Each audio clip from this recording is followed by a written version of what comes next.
morning, you're watching Businessworld Live. I'm Dani Laurel. And I'm Jess De Los Santos. Here are the biggest stories to kickstart this trading day, Monday. Just as the BIR misses its collection target in the first quarter, the Finance Department orders the agency to suspend the creation of special audit task forces. Congress resumes session today. Lawmakers are now preparing for the canvassing of votes to officially seal the victory of presumptive President Bongbong Marcos and presumptive Vice President Sara Duterte. Presidential advisor Joey Concepcion offers an advice to the incoming administration: protect MSMEs in order to create more jobs. And local stocks are expected to move sideways this week, with investors waiting for the new administration to announce its fiscal policy plans and its economic team. We begin our broadcast with the Bureau of Internal Revenue missing its collection target in the first quarter of the year. The Finance Department says the shortfall was primarily due to the use of tax credits by businesses under the TRAIN law. Data from the Finance Department showed that the BIR collected 485.4 billion pesos. That's from January to March. Now, this is nearly 9% lower than the target of 532.6 billion pesos set by the Development Budget Coordination Committee. BIR Deputy Commissioner Arnel Gubalia said the shortfall was due to businesses deciding to fully utilize their input VAT credits on purchases available to them.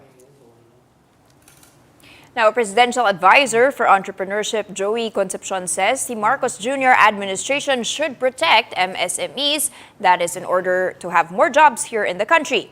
Concepcion said that while wage hikes are okay, creating jobs will bring more inclusive growth for more Filipinos. He also insisted that the country cannot afford mobility restrictions now that the national debt has amounted to more than 12 trillion pesos. According to the DTI, MSMEs generated over 62% of the country's employment. The Senate and House of Representatives resumed their separate sessions today following the election break. Both chambers of Congress are now preparing to convene as the National Board of Canvassers. That's for the official counting of votes that is set to begin tomorrow. This is despite petitions filed before the Supreme Court to halt the process. In preparation for the official counting, the Senate has transferred to the Congress early this morning all election returns certificates of canvass. The ballot boxes were transported via 7 6x6 armored trucks that were escorted by the Senate security personnel as well as members of the AFP and the PNP. It took only 45 minutes for the military convoy to arrive safely from Senate to Congress. The transfer and the impending count raise the possibility that the new president and vice president will be proclaimed later this week. Wala naman tayong directly na natanggap na banta o kung anumang aktibidad na kokontra dito, pero gusto nating masiguro na kung sakaling meron man ay nakahanda ang ating mga kasamahan sa Armed Forces of the Philippines at saka sa Philippine National Police. Again, the official canvassing of votes is set to begin tomorrow, but an official tally already shows Marcos Jr. as the clear winner. He is about to inherit mounting economic challenges from inflation to debt. How can they best address these issues? Let's get insights from AJ Montesa, Program Officer over at the Action for Economic Reforms. Good morning, AJ. Thank you for joining us today. Hi, good morning, Danny and Jess. All right, again, canvassing of votes to begin tomorrow. An official tally, though, has shown that Marcos Jr. is a clear winner here. It's been 2 weeks, and we have yet to get clarity on who will form his economic team, despite Marcos saying after that victory is so, in a way, clear, according to an official tally. He said that forming his economic team will be a priority here, but we have yet to get clarity on that one. Is that adding anxiety and uncertainty here? Yes, I think this was the main criticism, even during the campaign period, that there was a lot of uncertainty and unsureness about what Marcos Jr.'s economic platform would be, even now that he's the presumptive president already by the margin of votes. I think his spokesperson also gave an interview saying that they're not even at the point yet that they've made clear economic plans. And again, he's going to inherit a very sensitive economic situation. We have mounting debt that stems from the pandemic. Our growth is recovering slowly, but we're still experiencing the base effect. So we're only going back to the point where we were before the pandemic. So it's not yet in a stage where we're confident that we can continue to sustain this growth. And at the same time, we're experiencing growing inflation concerns. So there's a balancing act that needs to be done when it comes to containing that inflation, but at the same time, you also want to sort of pursue expansionary policy to continue to stimulate the economy. So there has to be a very strategic economic platform up ahead. And if Marcos Jr. still does not provide clear platforms or at least appoint very competent and sure cabinet members for the economic team, then I think everyone, investors, consumers, and even think tanks like us, for example, we feel very unsure and uncertain about the economy ahead. Okay, AJ, what is your realistic expectation here in what's going to be happening, at least for 2022 or the first 100 days of office? I mean, is there any way that he can already arrest the inflation that is seen to be even above 5% for some economists here? And will this, result into us not necessarily growing? As you mentioned, we're just trying to grow out of the debt. Yeah, so the Bangko Sentral has already signaled that they're probably positioning themselves to have higher rate hikes again. They're going to continue to push for higher interest rates. And that's going to hopefully rein in some of the inflation that will slow down consumer spending, for example. But again, there's a balancing act there. There's a trade-off there because usually when you do that, you're trying to prevent an overheating economy. But right now, we also want to push for higher spending, right? We want to push for post-COVID recovery. But so there's a trade-off there when you want to rein in inflation, but at the same time, you want to push economic growth. If you're asking me, for example, what I think could happen, honestly, it could go either way, right? We could have Marcos appointing a very good cabinet and a very good economic team, and there's the possibility that they can rein in the inflation and at the same time strengthen the economy. But there's also the possibility that that's uncertain, that's unclear. So right now, there's no definitive answer. I honestly don't know which way it would swing. But all I can say is it's a very challenging position to be in. I don't envy his position, but I think at this point, it's a very strategic yung magiging role or yung magiging stance ng president and ng cabinet in as regards the economic and fiscal policy. AJ, are you still okay, let's say, not too worried about the debt to GDP levels, given, of course, the more than 8% growth that we saw in the first quarter, reopening of the economy, and possibly, continuity of, a lot of economists have touted continuity dapat of build programs, which of course has caused us, twin deficits because of that need for growth? Or are you in the camp that we need to be more conservative, especially fiscally, possibly raising taxes to be able to fund these twin deficits?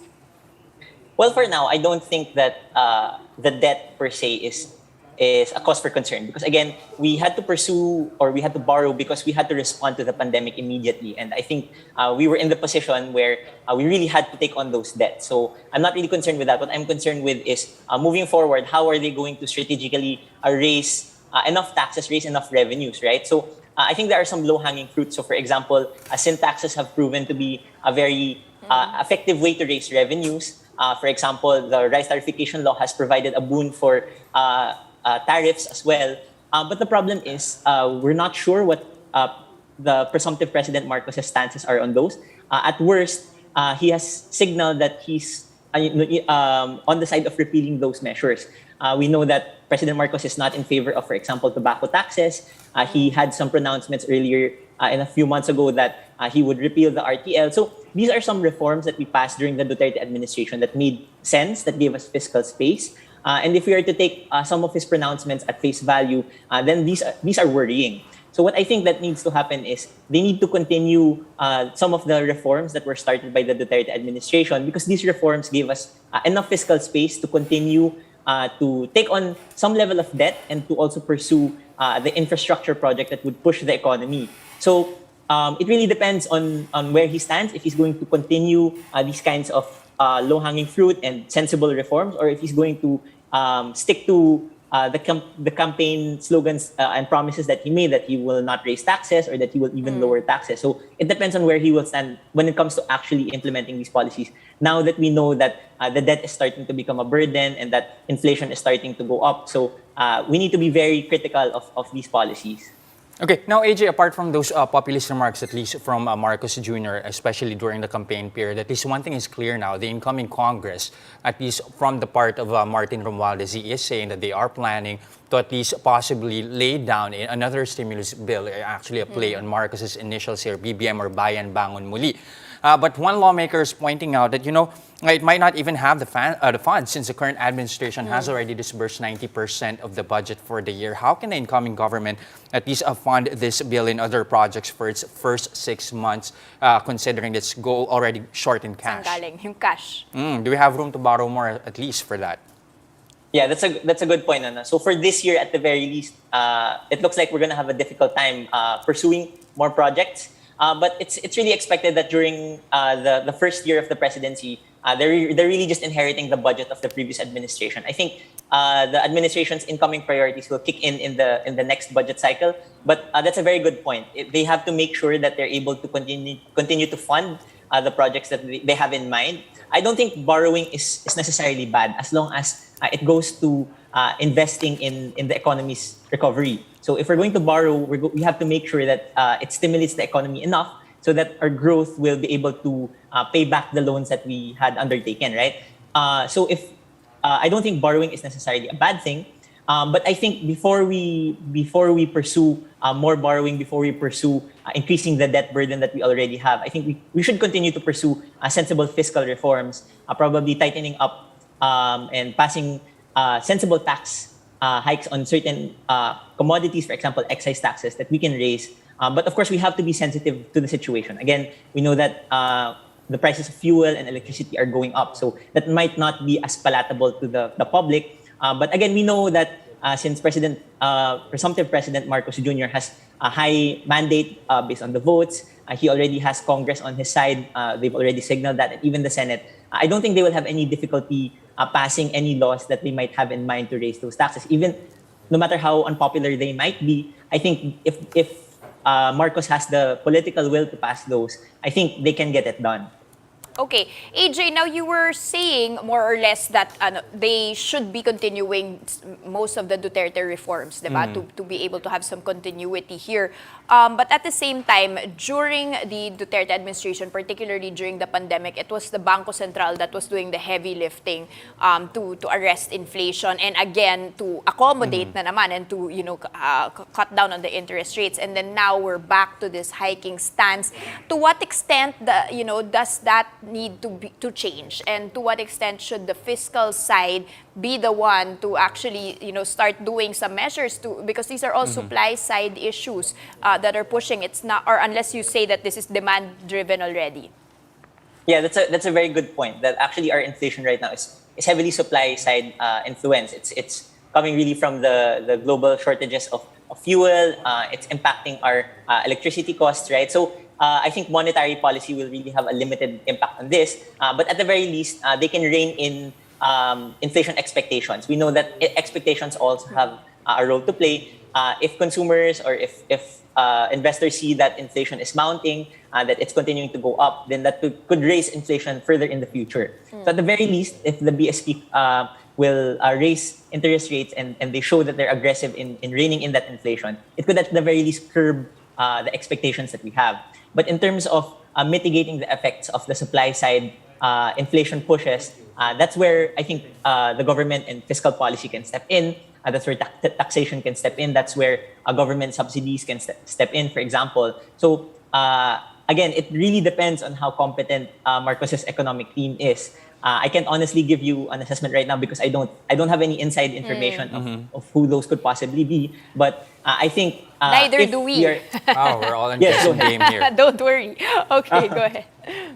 Okay, so definitely Yeah. that's something we have to keep an eye on. I mean, like what you mentioned, we're going to circle back to our first question there. You know, it's been 2 weeks and we have yet to hear as to who will form his economic team, and that's going to say a lot really on what's going to happen, at least in the first 6 months here under the Marcos administration. Thank you very much for your insights this morning. AJ Montesa, Project Officer over at Action for Economic Reforms. Thank you, AJ.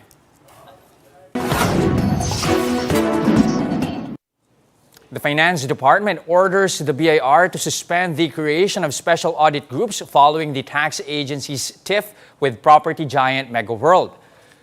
These special audit groups were tasked by the BIR to investigate property developers, multi-level marketing pogos, and e-sabong.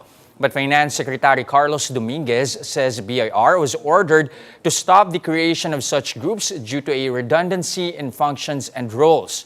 Dominguez said all existing probes would be transferred to revenue district offices where concerned taxpayers are registered.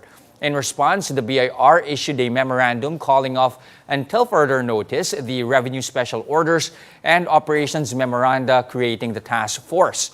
Recall that last week, the BIR issued a media advisory saying it was supposed to issue a closure order against MegaWorld, claiming it refused to comply with the agency's audit. But the company said the issue had already been resolved.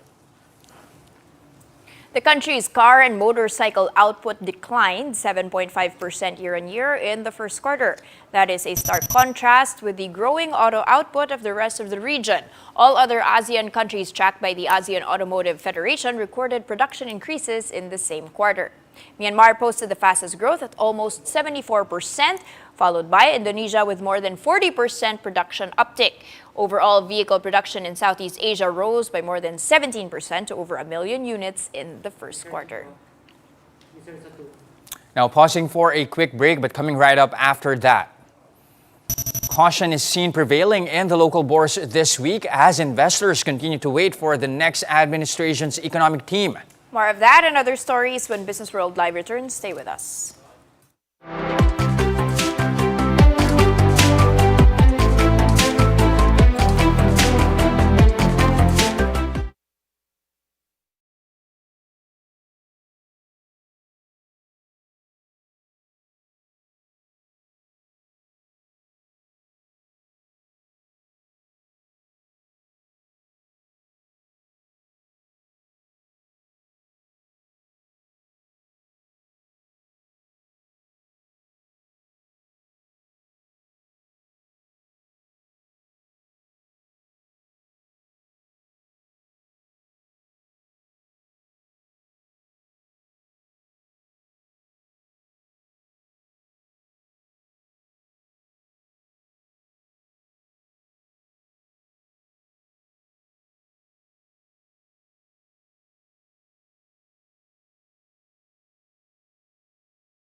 And you're still watching Business World live here on One News. I'm Jess De Los Santos. And I'm Danny Laurel.